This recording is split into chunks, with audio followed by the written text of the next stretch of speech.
This program is brought to you by RTS on iTunes U from the Distance Education Department of Reformed Theological Seminary. For more information on RTS degrees and programs, please visit us at www.rts.edu or call 1-855-854-6920.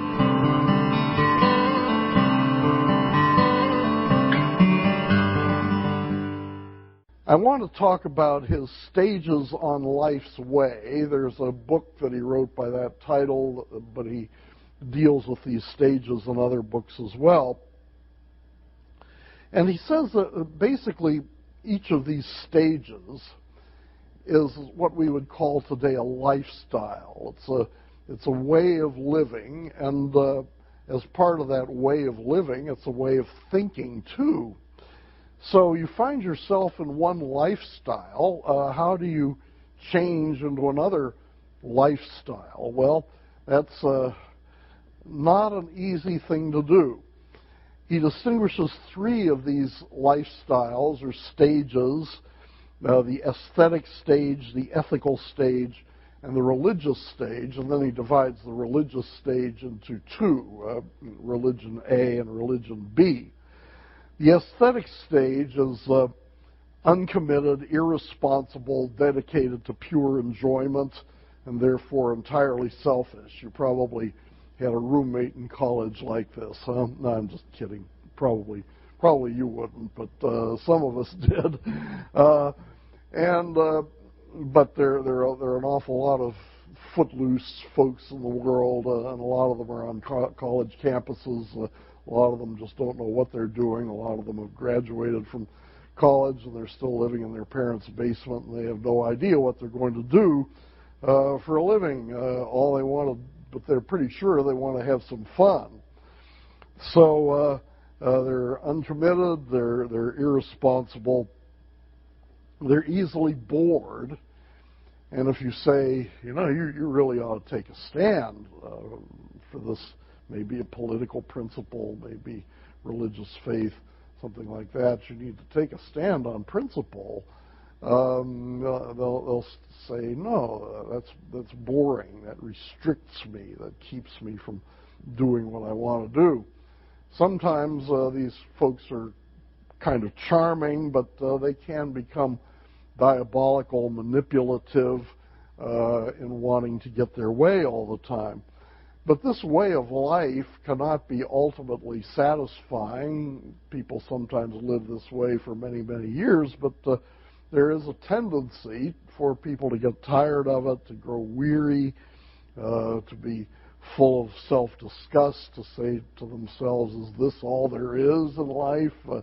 Going from one party to another one, getting drunk every night, is this all that life offers me? And it leads to a kind of despair. The problem here, says Kierkegaard, is that people like this are unwilling to choose a way of life. They're simply moving from moment to moment. But have they made a choice? Simply by refusing to make a choice.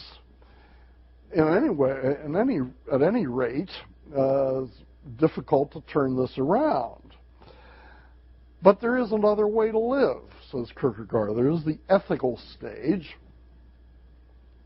Ethical stage is Kantian ethics, as he understands it. Kant taught that ethics is absolute obedience to the moral law. And so it involves mutual obligation. It involves treating you the way I'd like you to treat me, treating you the way I'd like to treat everybody in the world. So really there's something universal about it, a life of obligation for everybody. You don't follow your individual inclinations. In this sense, it's the opposite of the aesthetic stage. This is something universal for everybody. Interestingly, the ethical stage, even though it's opposite to the aesthetic stage in some ways, in other ways it fulfills the aesthetic stage. It incorporates the aesthetic stage. Because after all, what is more fun than living a life of commitment? I mean, once you get the hang of it, at least. Isn't it wonderful to live for a great cause? How many movies have been dedicated to people getting together and giving up their miscellaneous pleasures for a great cause? I mean, isn't that something that doesn't that fulfill?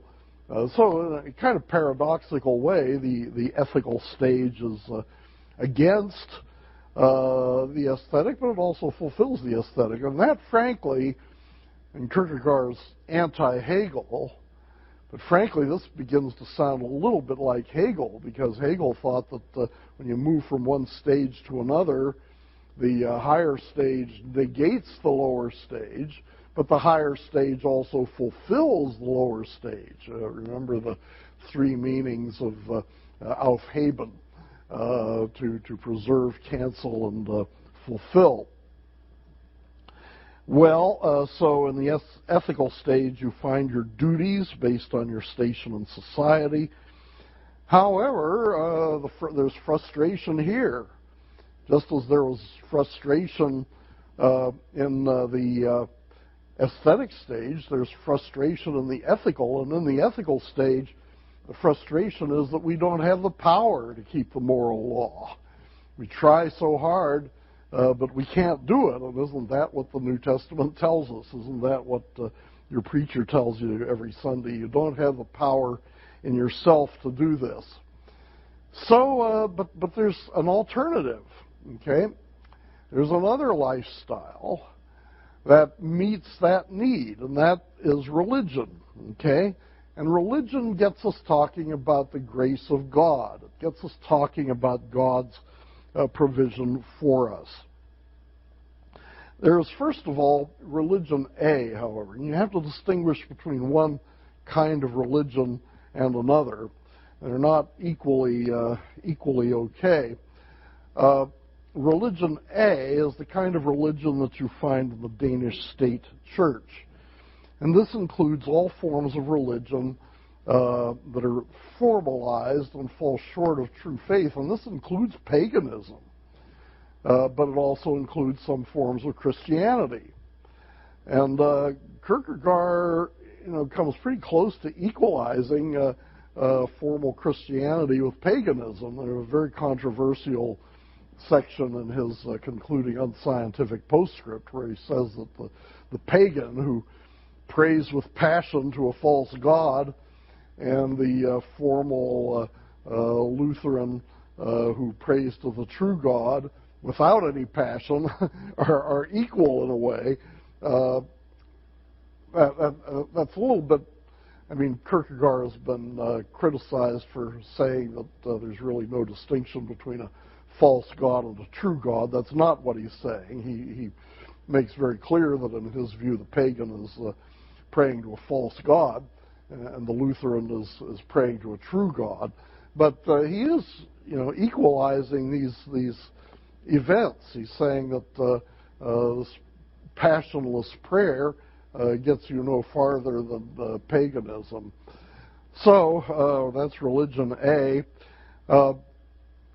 Trying to relate to God, trying to absolve your guilt based on your own resources, recognition of the divine, but you have an essentially passive relationship to Him. You don't decide, you don't choose. Characteristics of religion A include resignation, where you renounce your own relative goals, suffering, sorrow over this renunciation, recognizing the need of transformation, feeling of guilt. You recognize that you have a partially severed fellowship with the unknown God, and passive participation in ceremonies, ordinances, and religious duties, as in the Danish state church. But then there's an alternative to that, and here comes the best alternative. This is religion B, which is true Christianity governed by faith alone. Unlike religion A, religion B comes at God's initiative, God establishes it by entering in to history. Kierkegaard is very interested in what he calls the qualitative distinction between time and eternity, and God, who is eternal, now breaks through that distinction to come into history through the incarnation of Jesus Christ. This happens, this is a God thing entirely. This is not something that we can work up. This is his initiative, establishing a relationship with men. And it's impossible for us to understand how this can happen. How can the eternal enter time? But this is what God has decided to do. The object is what he calls the absurd, the absolute paradox, the eternal entering time. I don't think that Kierkegaard believed that this was a real logical contradiction. I think that he would have said this is an apparent contradiction. But it is, there's something mysterious about it. It's eternal truth relating to an existing individual. Okay, so we get the individual here. It's not resolved in a higher synthesis as in Hegel. It goes beyond religion A, not just going beyond the evidence as religious A does, but its belief in something which itself is paradoxical, even transcends the moral law, which is the big thing in the ethical stage. This is what he calls a teleological suspension of ethics. There's a book he wrote called Fear and Trembling, where he talks about Abraham offering his son Isaac on the basis of a divine command. Well, that divine command, says Kierkegaard, went against God's own ethical standards. And so Kierkegaard says it amounts to a teleological suspension of the ethical. And so religion is something higher than ethics. It's this personal relationship with God. Now, I don't agree with his analysis there. I think that God was not violating the principles of ethics, but God does intervene. And of course, remember, Abraham never does actually sacrifice Isaac. God prevented him from doing that. So there's nothing about the passage in Genesis 22 that violates the law of God. But anyway, there is something remarkable that happens there. It's God's personal relationship with Abraham, not Abraham's previous understanding of what's right and wrong. It's that personal, individual relationship that makes the difference. Religion B is not a doctrine, but an existence communication by which we are actually transformed. It contains a sense of sin, which cannot be explained but only experienced. How can an innocent person fall into sin? Kierkegaard does not accept the historicity of Genesis 3. He believes that this is mainly a description of the choices that everybody makes. But he's quick to stress that everything in religion B is personal. And here he's a little bit like the Ritschlians, and Hermann especially. There's a personalism about it. It's my rebellion against the personal God. How do we live? Being forgiven this way. We live in the Spirit, not by formal religion. We can give reasons for our choices, but we can't await all the facts to come in, all the research to be done. In this kind of teaching, the person of the teaching is important to the learning of it, especially his willingness to die for what he believes. Religion B combines the immediacy of the aesthetic sphere with the decisive choice of the ethical sphere. So it's a little bit Hegelian here, even though Kierkegaard renounces Hegel. In religion B, you have a decisive choice, but you also have an immediacy, an immediate relationship with God. You get immense pleasure from it, as in the aesthetic stage, but also commitment to a great cause, as in the ethical stage. But it's a cause based on a relationship between you and God. So religion B is not conveyed through assent to propositional truth, but it's based on this passionate inwardness. Kierkegaard is interested in becoming a Christian within Christendom, and in order to do that, we need to put a whole lot more emphasis on our own choices, our own decisions, on the authenticity of our own life before God, living before Him as a whole person. How does this happen, you know?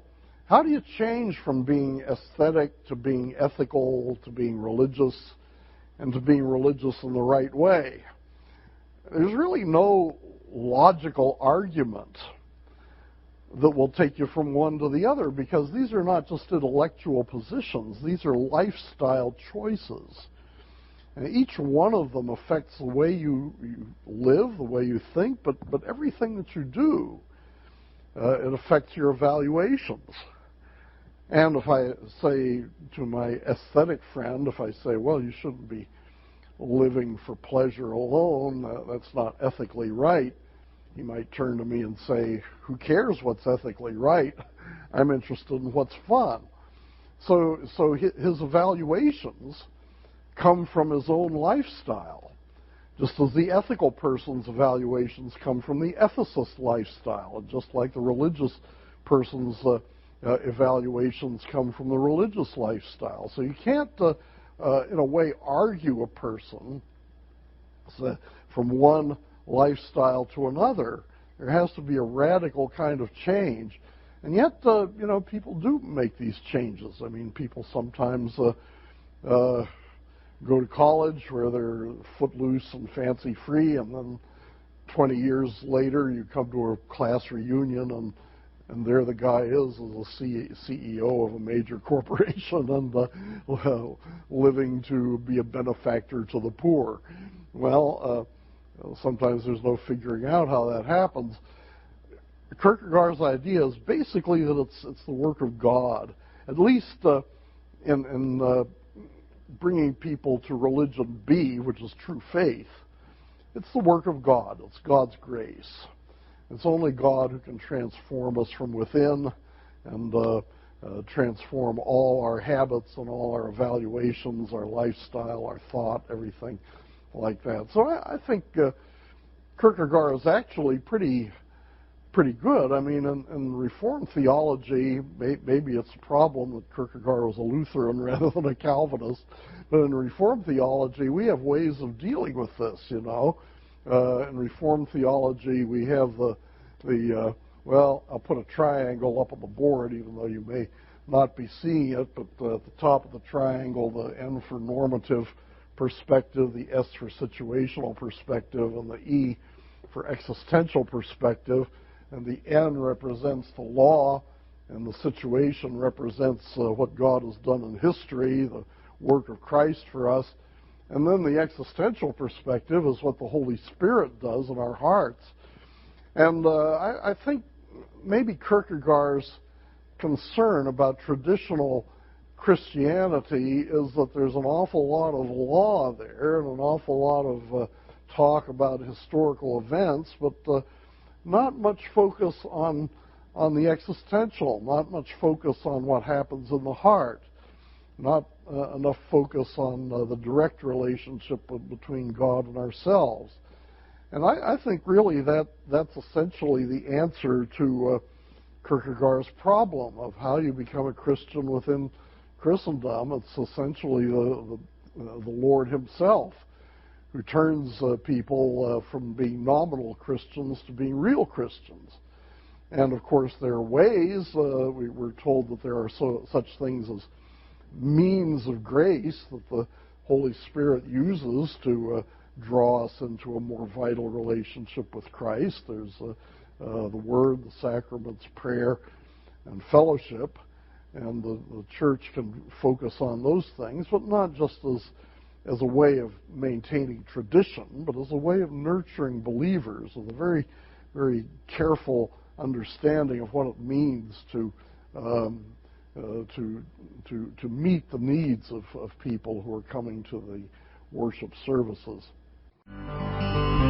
The preceding program has been brought to you by RTS on iTunes U and may not be reproduced or disseminated in part or in whole for sale or for profit without express written consent.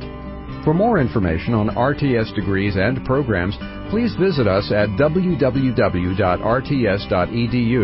or call 1-855-854-6920.